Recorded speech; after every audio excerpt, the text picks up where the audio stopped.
যে কোনো ধরনের অ্যাডিকশন ছাড়ানোর জন্য বা কুঅভ্যাস ত্যাগ করার জন্য এই সামান্য উপায়টি করলে কিন্তু আপনার এই কুঅভ্যাস ত্যাগ করা যাবে এবং যে কোনো রকমের অ্যাডিকশন কিন্তু আপনার আস্তে আস্তে আস্তে আস্তে কিন্তু কমে যাবে। কি করতে হবে আপনাকে? আপনাকে করতে হবে, এই অ্যাডিকশনটা হয় কিসের জন্য? হয় কিন্তু রাহুর জন্য। রাহু আপনাকে যে কোনো অ্যাডিকশনের মধ্যে ফেলে দেয়। এই অ্যাডিকশনটা ঠিক করতে মানে কমাতে গেলে রাহুকে ঠিক করতে হবে। আর রাহু যদি ঠিক হয়ে যায় তাহলে কিন্তু আপনার লাইফে খুব কম সময়ের মধ্যে আপনি অনেক বড় সাকসেস কিন্তু পেতে পারেন।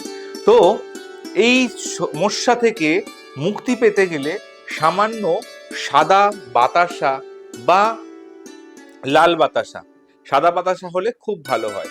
সাদা বাতাসা কিনে নিয়ে আসবেন, কিনে নিয়ে এসে সেটাকে আপনার নিজের মাথা থেকে পা অবধি অ্যান্টি ক্লকওয়াইজ 7 বার ঘোরাবেন।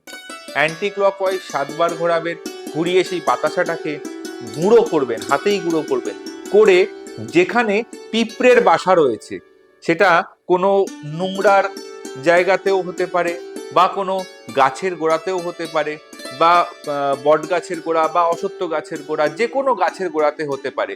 ওই যেখানে দেখবেন পিঁপড়ের বাসা রয়েছে সেই পিঁপড়ের বাসার সামনে গিয়ে ওই গুঁড়ো বাতাসাটাকে কিন্তু ছড়িয়ে দিন। এটা কবে করবেন? এটা করতে হবে আপনাকে প্রত্যেক শনিবার করে করতে হবে, বিকেলের দিকে। বিকেল মানে সূর্য ডুবে যাবে কিন্তু রাতের তারা বেরোবে না, ঠিক ওই সময়ের মধ্যে এই কাজটা করতে হবে।